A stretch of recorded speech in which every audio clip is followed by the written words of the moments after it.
Hello friends, welcome to secret of சமையல். இன்னைக்கு நம்மளோட சேனல்ல நாம பார்க்க போறது ஒரு சூப்பரான இஞ்சி சட்னி, இஞ்சி துவையல் அல்லது இஞ்சி பிக்கல்னு கூட சொல்லலாம்.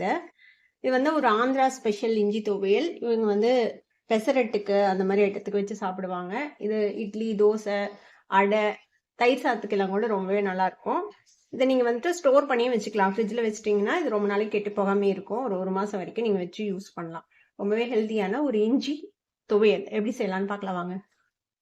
ஒரு வடைச்சட்டி அடுப்பில் வச்சுக்கலாம். இதில் வந்துட்டு நம்ம கொஞ்சம் பொருள்களை போட்டு ட்ரை ரோஸ்ட் பண்ணிக்க போகிறோம். இதுக்கு வந்துட்டு 2 டீஸ்பூன் மல்லி, 2 டீஸ்பூன் வந்து கடலைப்பருப்பு, ஒரு 1/2 டீஸ்பூன் சீரகம், கொஞ்சம் ஒரு பிஞ்ச் அளவுக்கு வெந்தயம் எடுத்து வச்சிருக்கிறேன்.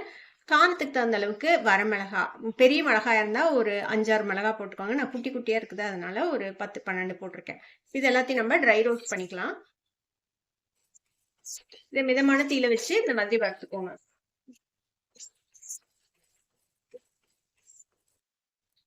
இப்போ பார்த்தீங்கன்னா தெரியும், நல்லா வறுபட்டுருச்சு. இப்போ இதை வந்துட்டு ஒரு மிக்சி ஜாருக்கு மாற்றிடலாம். அடுப்பு ஆஃப் பண்ணிட்டு இப்போ அதே வடைச்சட்டியில் நல்லெண்ணெய் விட்டுக்கலாம். நம்ம இதில் வந்துட்டு இஞ்சியை வதக்கிக்க போகிறோம். கொஞ்சம் இஞ்சி பொரிஞ்சு வறுபடுற அளவுக்கு எண்ணெய் விட்டுக்கோங்க. ஒரு 150 கிராம் அளவுக்கு இஞ்சியை வந்துட்டு தோல் சீவிட்டு இந்த மாதிரி பொடி பொடியாக நறுக்கி வச்சிருக்கிறேன். இப்போ இதை வந்துட்டு இந்த எண்ணெயில் போட்டுக்கலாம். இது கூடவே ஒரு எலுமிச்சம்பழ அளவுக்கு புளி எடுத்து வச்சிருக்கேன். அந்த புளியும் இதோடய பிச்சு போட்டு வதக்கிக்கலாம். நம்ம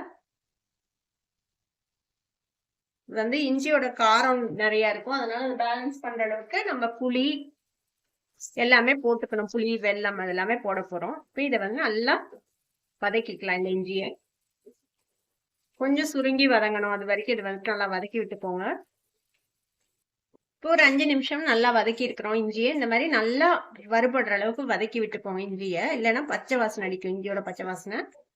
பாத்தீங்கன்னா தெரியும், இஞ்சியோட கலரே சேஞ்ச் ஆயிடுச்சு பாருங்க. நல்லா மொறுன்னு வறுபட்டுருச்சு. நம்ம அடுப்பு ஆஃப் பண்ணிட்டு இந்த எண்ணெயை விட்டுட்டு இந்த இஞ்சியும் புளியும் மட்டும் எடுத்து மிக்சி ஜார்ல போட்டுக்கலாம். இந்த எண்ணெயிலேயே நம்ம வந்து தாளிச்சுக்கலாம். அடுப்பு ஆஃப் பண்ணிடலாம். இப்போ நம்ம வதக்கி வச்ச இஞ்சி, புளி, அந்த ட்ரை ரோஸ்ட் பண்ண பொருட்களையும் மிக்சி ஜார்ல போட்டு வச்சிருக்கேன். இது கூடவே இதுக்கு தேவையான அளவுக்கு கல்லுப்பு சேர்த்திக்கலாம். இது கூடவே கொஞ்சமா பெருங்காய பொடியும் சேர்த்திக்கோங்க. ஒரு 1/4 டீஸ்பூன் பெருங்காயத்தூள். இப்போ இதை வந்துட்டு தண்ணி விடாமல் நம்ம அரைச்சி எடுத்துகிட்டு வந்துடலாம் ஒரு பேஸ்ட்டாக. இப்போ இந்த மாதிரி அரைச்சி எடுத்துக்கோங்க. கொஞ்சம் தண்ணி விட்டு நான் அரைச்சிருக்கிறேன். அரைப்படலைன்னா கொஞ்சமாக தண்ணி சேர்த்து இந்த மாதிரி பேஸ்ட்டாக அரைச்சி எடுத்துக்கோங்க. நம்ம இஞ்சியை வதக்கி எடுக்கிறதுக்கு யூஸ் பண்ணால் அதே எண்ணெயை தான் நான் விட்டுருக்கேன். எக்ஸ்ட்ரா எண்ணெய் எதுவும் விடலை. இப்போ அதே நல்லெண்ணெயில நம்ம வந்து தாளிச்சிக்கலாம். எண்ணெய் சூடானதும் கொஞ்சமாக கடுகு சேர்த்திக்கோங்க. ஒரு டீஸ்பூன் கடுகு பொரியுது. இப்போ இது கூடவே நம்ம ஒரு கொத்து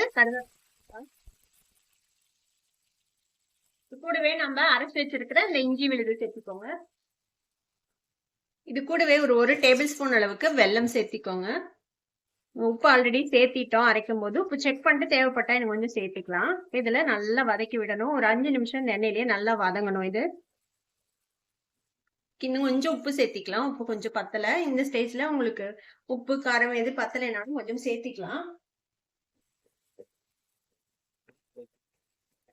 இப்போ பார்த்தீங்கன்னா தெரியும், நல்லா சுருண்டு வதங்கிடுச்சு. ஒரு 5 நிமிஷம் நல்லா வதக்கி விட்டுருக்குறோம். அவ்வளோதான், நம்மளோட இஞ்சி துவையல் ரெடி ஆயிடுச்சு.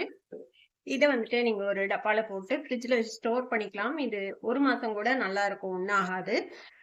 அவ்வளோதான், நம்ம அடுப்பு ஆஃப் பண்ணிடலாம். நம்மளோட ஹெல்தியான இஞ்சி துவையல் இப்போ ரெடி ஆயிடுச்சு. கண்டிப்பாக நீங்களும் ட்ரை பண்ணி பாருங்க. ட்ரை பண்ணி பார்த்துட்டு எப்படி இருந்தது அப்படின்னு கமெண்ட்ஸில் ஃபீட்பேக் கொடுங்க. இந்த வீடியோ உங்களுக்கு பிடிச்சிருந்ததுன்னா சப்ஸ்கிரைப் பண்ணுங்க, பக்கத்தில் இருக்கிற பெல் ஐக்கானை கிளிக் பண்ணுங்க. அப்போ தான் ஃபியூச்சர் நோட்டிஃபிகேஷன்ஸ் உங்களுக்கு உடனே வந்து சேரும். லைக் பண்ணுங்க, ஷேர் பண்ணுங்க. தேங்க்யூ ஃபார் வாட்சிங் வீடியோ வியூவர்ஸ். Bye bye.